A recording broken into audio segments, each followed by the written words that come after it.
पर बुलडोजर चलाने वाले बयान पर बीजेपी प्रवक्ता राकेश त्रिपाठी भड़क गए हैं। उन्होंने कहा कि बुलडोजर अपराधियों पर चलाया है, लेकिन पेट में दर्द अखिलेश जी के क्यों होता है। इसके साथ ही उन्होंने कहा कि अखिलेश यादव सपने में भी दुर्भावनापूर्ण बदले की राजनीति के बारे में सोचते हैं। वहीं 2027 में जनता अखिलेश के सपनों पर बुलडोजर चलाएगी। शेख चिल्ली और मुंगेरी लाल दोनों हसीन सपने देखा करते थे, लेकिन ये सपने साकार नहीं होते हैं। लेकिन अखिलेश यादव के सपने से ये पता चल गया है कि कितनी दुर्भावना है, कितनी बदले की राजनीति है और विकास के कितने विरोधी हैं कि वो गोरखपुर पर बुलडोजर चलाने की बात कर रहे हैं। लेकिन अखिलेश यादव जी, आपके सपनों पर बुलडोजर चलाने का काम तो उत्तर प्रदेश की जनता करेगी, क्योंकि उत्तर प्रदेश की जनता अराजकता को बर्दाश्त नहीं कर सकती। और ये सवाल भी जनता पूछ रही है कि बुलडोजर अपराधियों के घर चलता है, अतिक्रमणकारियों के घर चलता है, तो पेट में दर्द अखिलेश यादव जी के क्यों होता है। ये बुलडोजर और अपराधी अखिलेश जी के बीच में क्या संबंध है। केंद्रीय गृह और सहकारिता मंत्री अमित शाह की उपस्थिति में नई दिल्ली में भारत सरकार, त्रिपुरा सरकार, national liberation front of Tripura और ऑल त्रिपुरा टाइगर फोर्स के प्रतिनिधियों के बीच एक समझौता ज्ञापन पर हस्ताक्षर होंगे। दिल्ली में समझौता ज्ञापन पर हस्ताक्षर होंगे।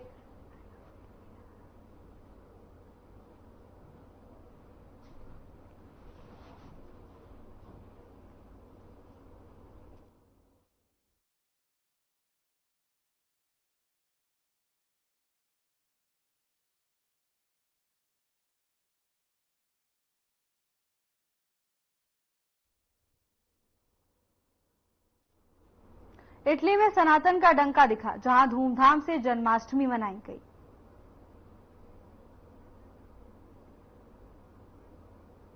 इटली में सनातन का डंका बजा है। धूमधाम से इटली में जन्माष्टमी मनाई गई। इस दौरान भक्तों में भारी उत्साह देखा गया। जन्माष्टमी के पर्व को लेकर इटली में खासा उत्साह नजर आया। भारी संख्या में भक्त खुशी से झूमते हुए नजर आए। जन्माष्टमी मनाने के लिए भारी संख्या में भक्त एकजुट हुए और एक साथ मिलकर सभी ने जन्माष्टमी मनाई। इस दौरान सभी ने भगवान कृष्ण को झूला झुलाया, तो वहीं भजन गाकर सभी ने जन्माष्टमी का पर्व बड़े ही धूमधाम से मनाया। इटली से जन्माष्टमी के जश्न की तस्वीरें सामने आई हैं।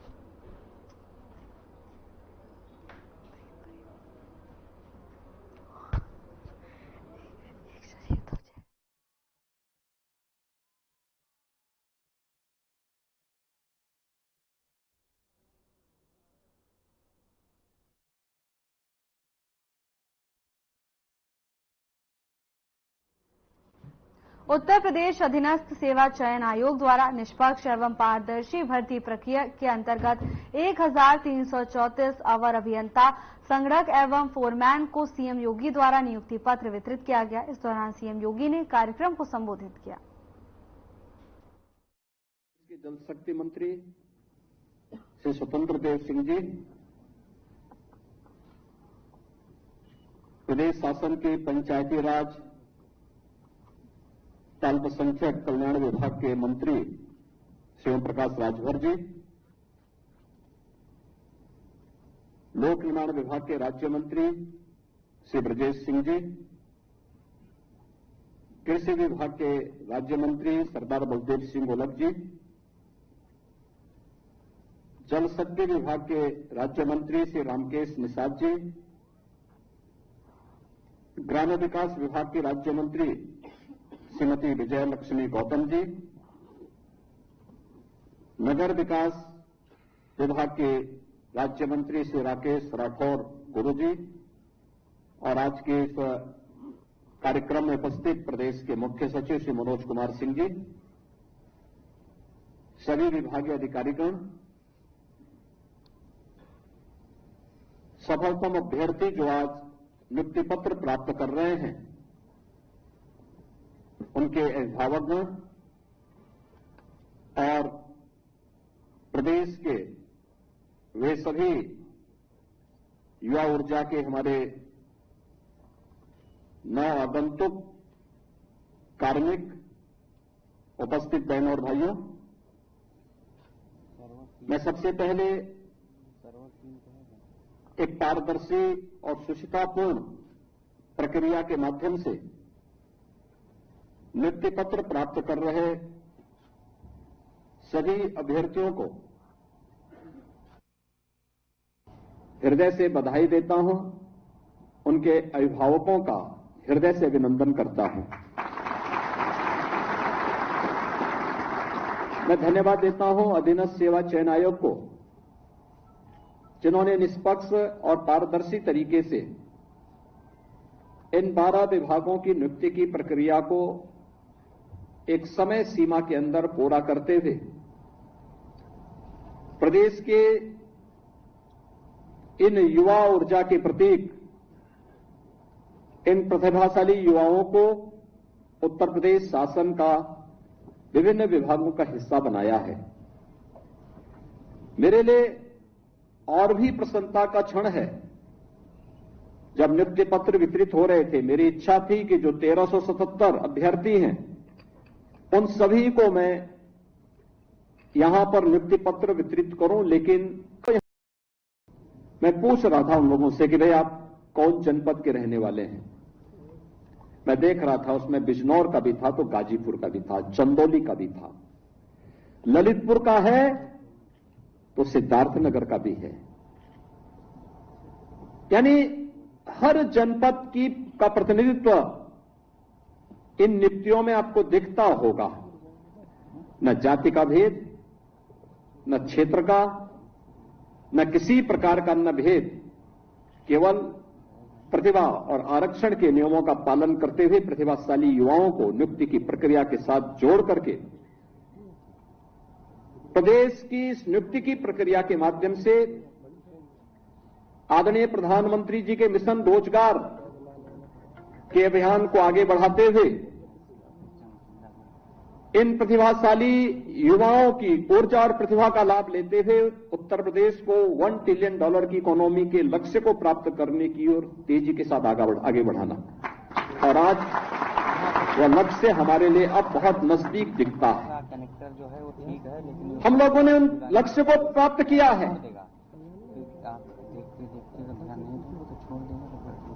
बहनों और भाइयों, पिछले 7 साढ़े 7 वर्ष के अंदर नियुक्ति की जो प्रक्रिया में पारदर्शिता और सुचितापूर्ण तरीके से कार्रवाई आगे बढ़ी है। क्या आज से 7 साढ़े 7 वर्ष पहले क्या यह संभव था क्या? और उस समय जिस प्रकार की अराजकता थी, आप सोचो कि हम लोग 6.5 लाख से अधिक सरकारी नियुक्ति प्रदेश के युवाओं को देते हैं। इन युवाओं ने अपनी ऊर्जा और प्रतिभा का लाभ प्रदेश को दिया है।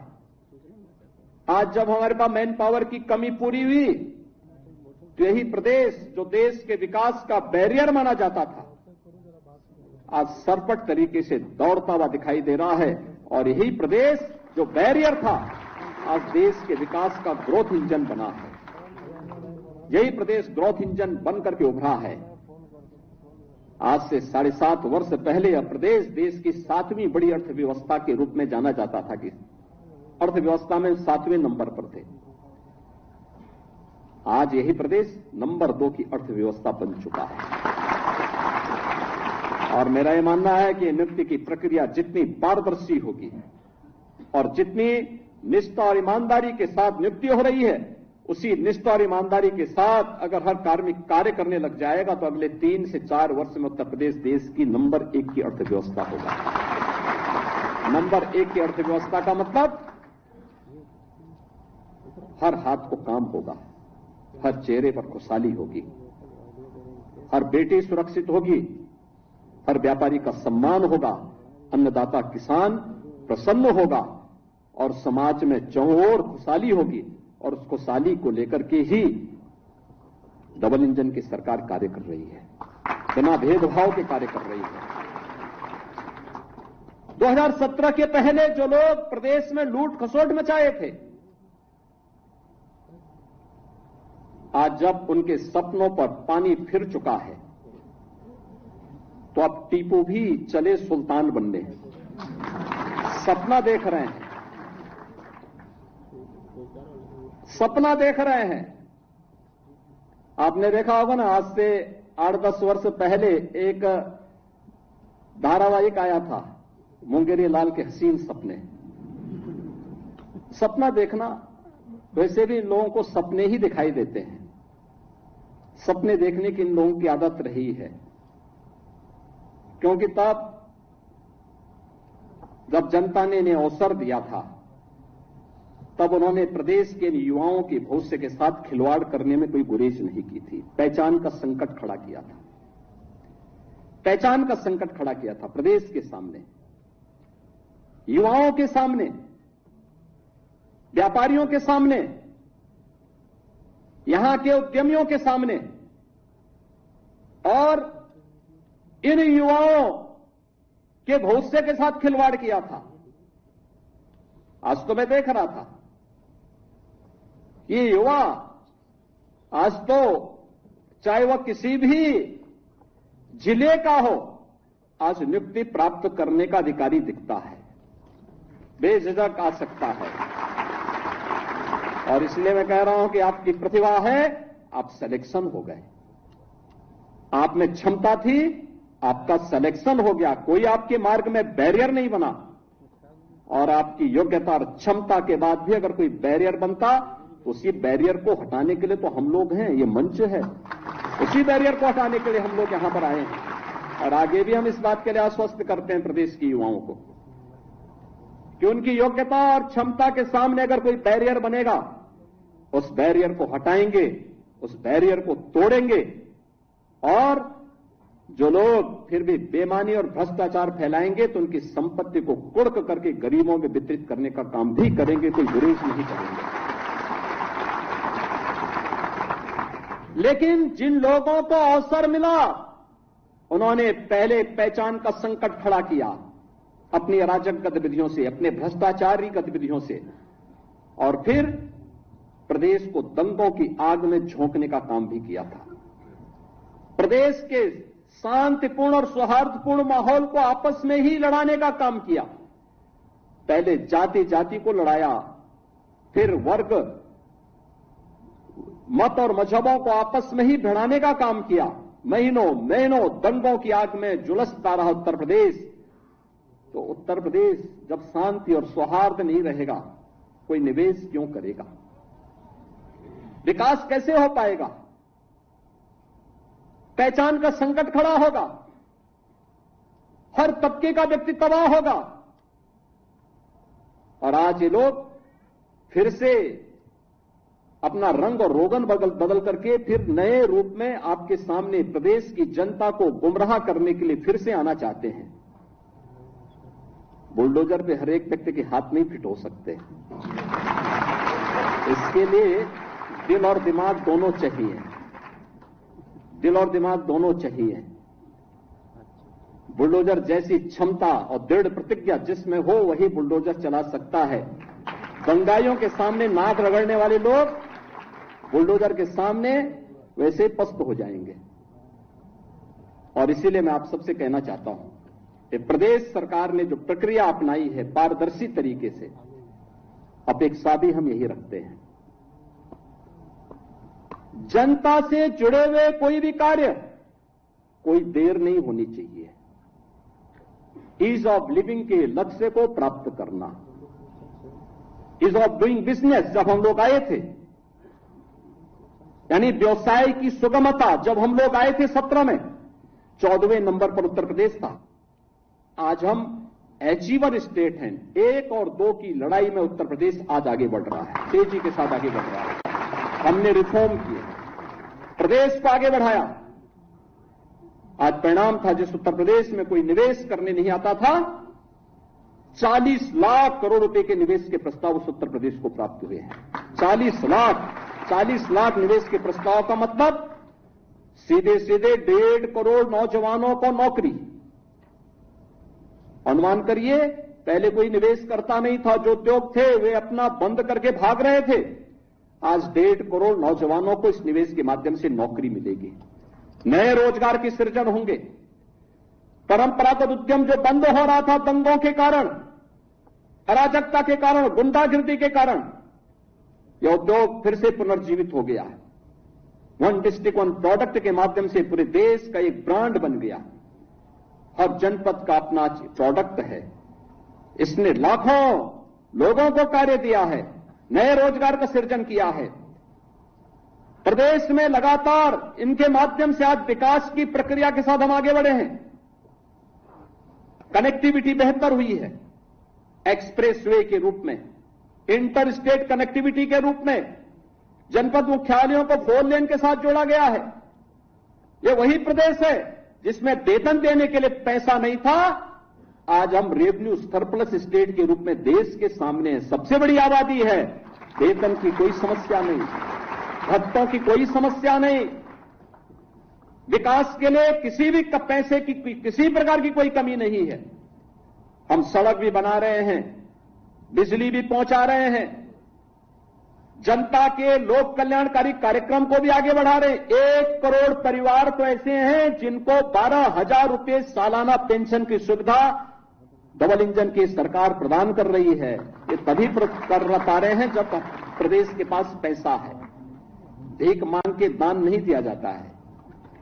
ये जब क्षमता है तब सरकार इसको कर पा रही है। कन्या सुमंगला योजना के माध्यम से बेटी के जन्म लेने से लेकर के स्नातक तक की पढ़ाई के लिए 25,000 रुपए सरकार उपलब्ध करवा रही है। इसलिए क्योंकि प्रदेश के पास पैसा है। सामूहिक विवाह योजना के माध्यम से बेटी की शादी के लिए प्रदेश सरकार पैसा उपलब्ध करवा रही है, बिना भेदभाव के उपलब्ध करवा रही है। इसलिए क्योंकि प्रदेश के पास पैसा है। हम लोग अनुसूचित जाति, जनजाति, पिछड़ी जाति, दिव्यांगजन, इन सभी को स्कॉलरशिप उपलब्ध करा रहे हैं और पहले की तुलना में कई ज्यादा उपलब्ध करा रहे हैं। इसलिए क्योंकि प्रदेश के पास पैसा है और इस पैसे का उपयोग करते हुए हम लोग आज प्रदेशवासियों को लगातार उनके जीवन में परिवर्तन लाने का काम कर रहे हैं। बहनों और भाइयों, यह सरकार की, चाहे वह विकास के कार्य हों, चाहे वह लोक कल्याणकारी कार्य हों, चाहे वह प्रदेश सरकार के द्वारा एयर कनेक्टिविटी को बेहतर करने की दिशा में किया गया प्रयास हो। पहले प्रदेश में जब दंगे होते थे, अराजकता थी, तो एयर कनेक्टिविटी जोड़ के करेंगे क्या? हवाई जहाज से आएगा कौन? कोई नहीं आता था। आज तो 2 एयरपोर्ट से हम 9 एयरपोर्ट को तो क्रियाशील कर चुके हैं। 10 नए एयरपोर्ट के हमारे कार्य चल रहे हैं। जो एयरपोर्ट 9 चल रहे हैं, इनमें से 4 तो इंटरनेशनल एयरपोर्ट हैं। 5वां भारत का सबसे बड़ा एयरपोर्ट भी हम उत्तर प्रदेश के अंदर जेवर में बना रहे हैं। आखिर यह काम लंबे समय तक प्रदेश में शासन करने वाली कांग्रेस, समाजवादी पार्टी या बहुजन समाजवादी पार्टी क्यों नहीं कर पाई? इंफ्रास्ट्रक्चर क्यों नहीं दे पाए? ये तो बिजली देने में भेदभाव करते थे। ये लोग तो सड़क बनाने में भेदभाव करते थे। ये लोग तो नौजवानों को नौकरी देने में भेदभाव करते थे। कोई कल्पना भी नहीं कर सकता। मैं भी बैठा हुआ था यहां पे, ओम प्रकाश राजभर जी मुझे बता रहे थे कि पहली बार पंचायती राज विभाग में किसी राजभर की नियुक्ति हो रही है। और मुझे लगता है तो देखे उनकी पीड़ा, राजभर, एक राजभर नौजवान की नियुक्ति, ये चीजें दिखाती है पारदर्शी तरीके से नियुक्ति हो रही है। आखिर वह नौजवान भी तो होगा, वह भी तो प्रदेश का हिस्सा है। क्यों नहीं उसकी नियुक्ति होनी चाहिए थी? मैं देख रहा था नियुक्ति पत्र, जब मैं देख रहा था, प्रयागराज का एक नौजवान और एक बेटी, दोनों नियुक्ति पत्र प्राप्त किए, दोनों अनुसूचित जाति से जुड़े हुए थे। इनका भी पहले अधिकार होता था, क्यों नहीं इनको नियुक्ति पत्र मिलती थी? कारण था नियत साफ नहीं थी। चाचा और भतीजे में होड़ लगती थी वसूली को लेकर के, कौन कितना वसूल कर ले। एरिया बटे हुए थे। मैं देख रहा हूं ना इस समय कुछ आदमखोर भेड़िया। मुख्यमंत्री योगी आदित्यनाथ को सुन रहे थे आप, जिन्होंने चयनित अभ्यर्थियों को नियुक्ति पत्र वितरित किए। इसके साथ ही उन्होंने अभ्यर्थियों को शुभकामनाएं भी दी। तो वहीं विरोधियों पर भी इस दौरान उन्होंने जमकर निशाना साधा। तो चलिए अब आपको सीधा प्रयागराज लिए चलते हैं, जहां मुख्यमंत्री योगी आदित्यनाथ संबोधित कर रहे हैं। क्या कुछ कह रहे हैं, आइए आपको सुनाते हैं। प्रदेश के औद्योगिक विकास विभाग के मंत्री श्री नंदगोपाल गुप्ता नंदी जी,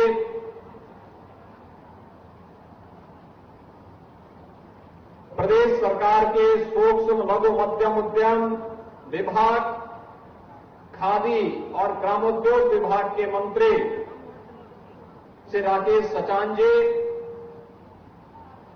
प्रदेश के परिवहन मंत्री श्री दयाशंकर सिंह जी,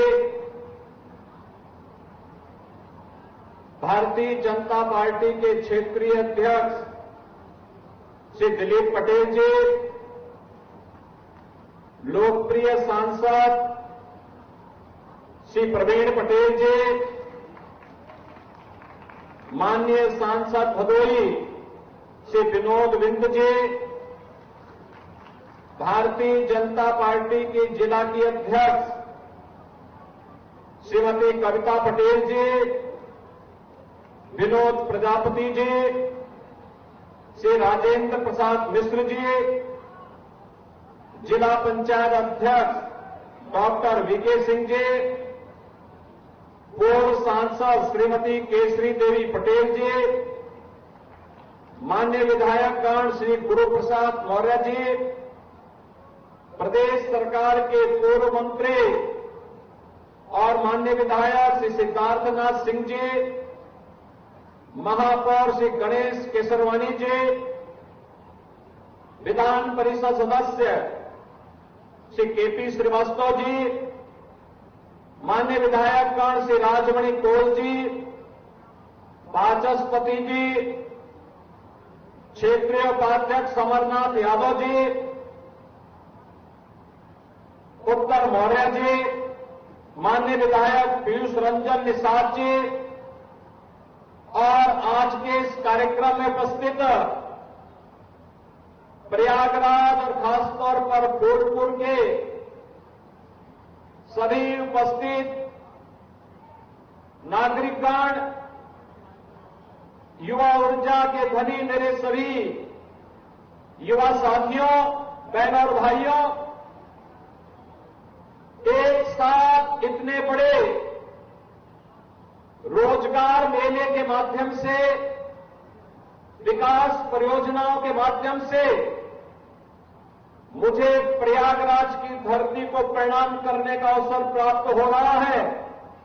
इस अवसर को प्रदान करने के लिए फूलपुर की धरती को, प्रयागराज की धरती को कोटि कोटि नमन करते हुए मैं आप सबका हृदय से अभिनंदन करता हूं। जिन नौजवानों को आज रोजगार के लिए नियुक्ति पत्र प्राप्त हो रहा है, जिन युवाओं को नए स्टार्टअप स्थापित करने के लिए आज यहां पर ऋण उपलब्ध करवाया जा रहा है, जिन युवाओं को तकनीकी रूप से सक्षम बनने के लिए स्वामी विवेकानंद युवा सशक्तिकरण योजना के अंतर्गत राज्य शासन की ओर से टैबलेट और स्मार्टफोन प्रदान किया जा रहा है और प्रयागराज के हमारे जनप्रतिनिधियों की भागीदारी के कारण विकास की जिन परियोजनाओं का लोकार्पण और शिलान्यास हो रहा है, इसके लिए सभी लाभार्थियों के साथ साथ प्रयागराज वासियों को मैं हृदय से बधाई देता हूं, अपनी शुभकामनाएं भी देता हूं। बहनों और भाइयों, यह वर्ष हमारे लिए महत्वपूर्ण है। यह वर्ष इसलिए महत्वपूर्ण है क्योंकि जनवरी 2025 में 12 वर्ष के बाद लगने वाला दुनिया का सबसे बड़ा आध्यात्मिक और सांस्कृतिक आयोजन महाकुंभ का, प्रयागराज महाकुंभ का आयोजन होने जा रहा है। फिलहाल के लिए बस इतना ही। जल्द हाजिर होंगे नई अपडेट्स के साथ। नमस्कार।